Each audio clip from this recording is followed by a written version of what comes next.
So step number two that Dave, outlines is paying off all of your debt. And from our perspective, I think that for a lot of people is the necessary first step. I think it depends a little bit on your cash flow. It depends a little bit on your situation. We come across people that are maybe chiropractors or people that are, there's, several $100,000 moving through their hands in any given year because they've got good cash flow in their business. They've also got a lot of debt, and it could be business debt. It could be, they're just spending out of bounds. They're enjoying the jet skis and the quads and all that kind of stuff just because they've got the cash flow and they've got a bunch of loans for those things. They're not going about paying it with cash like Dave or other people would recommend. I think we probably would recommend a very similar process. Don't go getting yourself in debt a ton of things for just luxuries and toys. But those types of people, it's not always the consumer debt. It can be just they financed a bunch of stuff and loan after loan after loan after loan, they can get swamped in debt. And so there can sometimes be better strategies to pay off debt than just simply cutting up your credit cards, putting your credit cards in the freezer and going about it kind of that way. Because part of it is addressing why are you in debt? Is it Right. have a medical issue? Do you get divorced? I mean, is it like a major life thing? Or do you like have a spending problem? Is there like some emotional need that you're needing to fulfill by going and buying stuff? Do you go clothes shopping too often? Are you buying stuff that you shouldn't, but it give you some emotional fix that, I'm just going to blow it anyway. And you've got this like self-sabotage pattern going on. Like those are Right. that I don't usually hear Dave talk about that. Usually we like to go a little bit deeper with a client, like, hey, what's going on here? Like, let's get to know you at a deeper level than just stop going to Starbucks, take that money and put it on your credit cards. Like, well, what's driving this whole behavior to begin with? And if we don't ever get to that, you're going to be really fighting an uphill battle. So, I think I agree. A lot of times paying off debt is a good first step for some people, depending on where they're at. If they don't have the discipline, they haven't cultivated those habits yet, probably something to focus on first. But for other people, like I said, that have better cash flow, there might be other strategies that make more sense. It might be utilizing more of a cash value life insurance policy like we teach some of our clients to do, and more shifting cash flow and helping to accelerate the debt pay down in more of a expansive way than just cutting off, the Starbuckses and canceling Netflix and doing those types of things to free up money to pay on debt. It really comes down to who you are, where you're at in your life, and what's driving the debt. And are you at a point to be able to, manage your cash flow in a productive way to pay it down? Or do you really need to do more of like the Dave Ramsey method and like get your stuff together, figure your stuff out, and like really clamp down and say, what, I got to get more disciplined. I got to get things in order. And in order to get myself on track, I got to start paying stuff down. So those are a few of my thoughts around all that. What's your perspective on the debt pay down in step two? Yeah, I think it's another good place to start. Obviously, how you go about that, doing it in the most efficient way possible is going to depend on your situation. But to talk about the mindset aspect of it really quick, because oftentimes there are some underlying issues that need to be addressed first before you even put a plan in place when it comes to like actually paying off the debt. You have to ask yourself, why am I in this debt in the first place? And Mark Moss did a great video on this the other day. I actually did a video breakdown on it where he talks about how the wealthy build wealth in multiple layers. And the first layer was cash value, dividend paying whole life insurance. It was really cool. But in that video, he talks about three different mindsets, the poor mindset, middle class mindset, and the wealthy mindset. And the poor mindset is like, and he related it to how people use leverage and credit.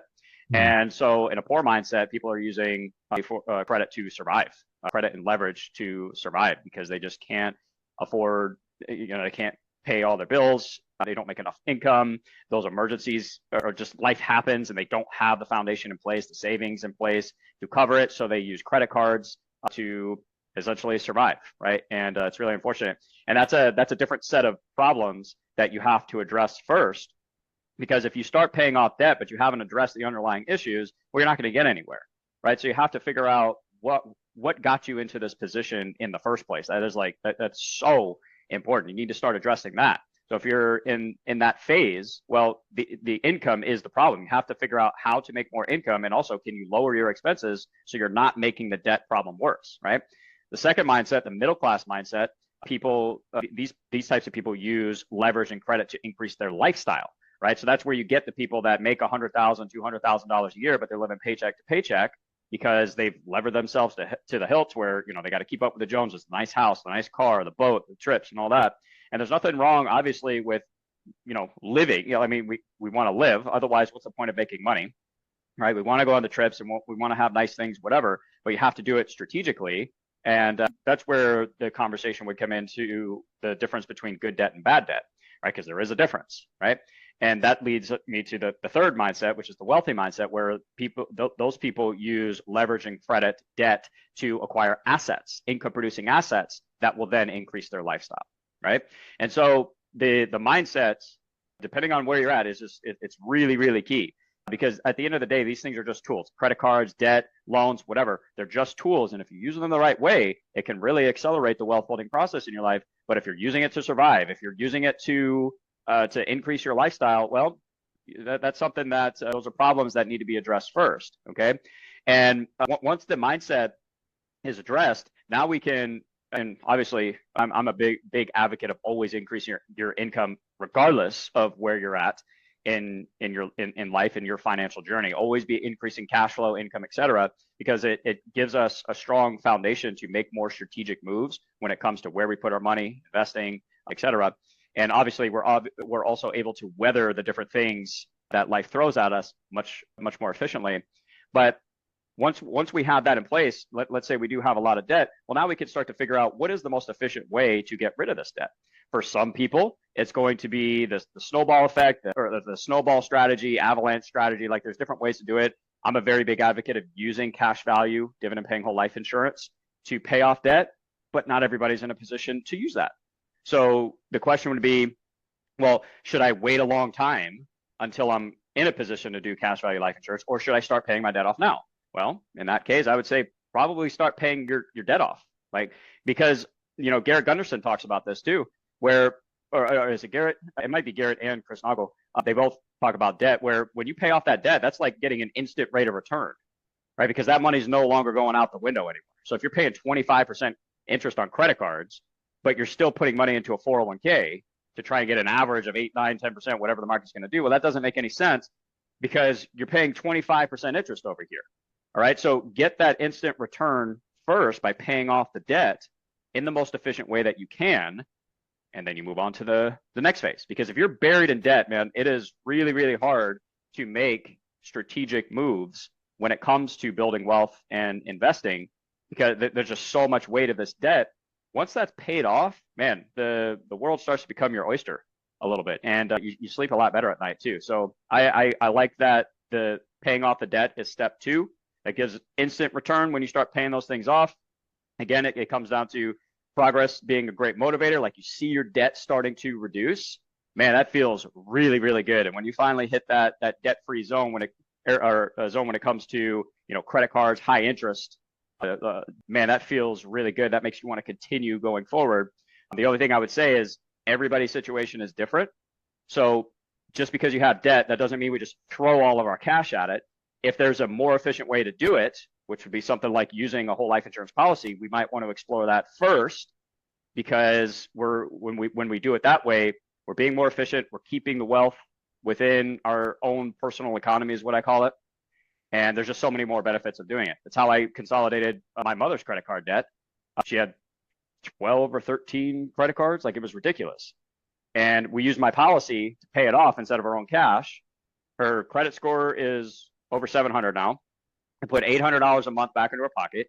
Every time she makes a payment back to the policy loan, it immediately restores the cash value. My money's continuing to compound in the policy. Like, there's so many benefits to doing that versus just paying cash on the debt, right? So it comes down to your situation, but you got to fix the underlying issues first. So step number 2, I actually really like getting the debt under control.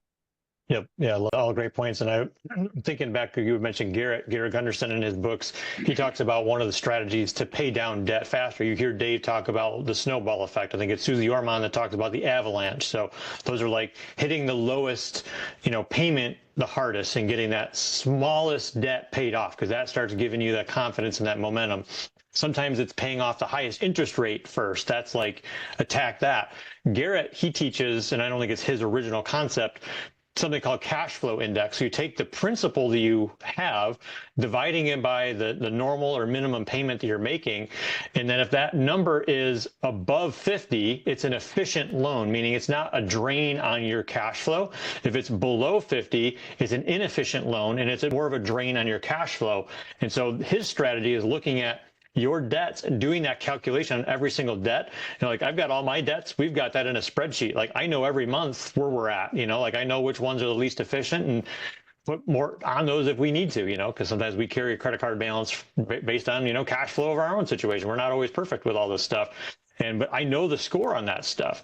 And when you know that, you can go, oh, this loan, even though it may not have the highest interest rate, or it may not appear like that's the one I should target first, it gives you that right in front of you. Like, this is the one I need to target because it's robbing the most cash flow from my budget every month. So I should allocate the most resources to that to free up more cash flow, because sometimes it's not the highest interest rate that is eating up your efficiency. Sometimes it's the efficiency of the overall loan and how much you're having to put towards the minimum payment or the regular payment according to how the balance is in your account.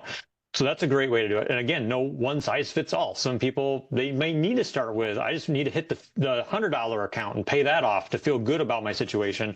But other people that are a little further along and have the disciplines and have, maybe the cash flow to do that, they can look more at the cash flow index type of a situation and knock it out that way. And, I'm reminded too, as you were talking, of a couple of situations that, I've seen in the people that we work with, where they've got capital to work with. Maybe it's locked up in a home equity line of credit that they already have, that is at a 7% interest rate, but they're paying 18, 19, 20% on credit cards. It's like, if you've got cheaper money, use the cheaper money to pay off more expensive money. Use the 7% to pay down that, because like you spoke to, it's an instant raise in a sense. Instead of spending 19%, you're only spending 7%. That's 12% rate of return in a sense. It's not directly that, but you can think of it like that of, hey, I'm saving money. And if I take that extra payment that I was normally making on the full 19% and make that on only the 7% loan, I'm going to knock that down way faster, because more is going to principal, less is going to interest, and I'm going to make way faster headway. And that's kind of that snowball avalanche type of idea.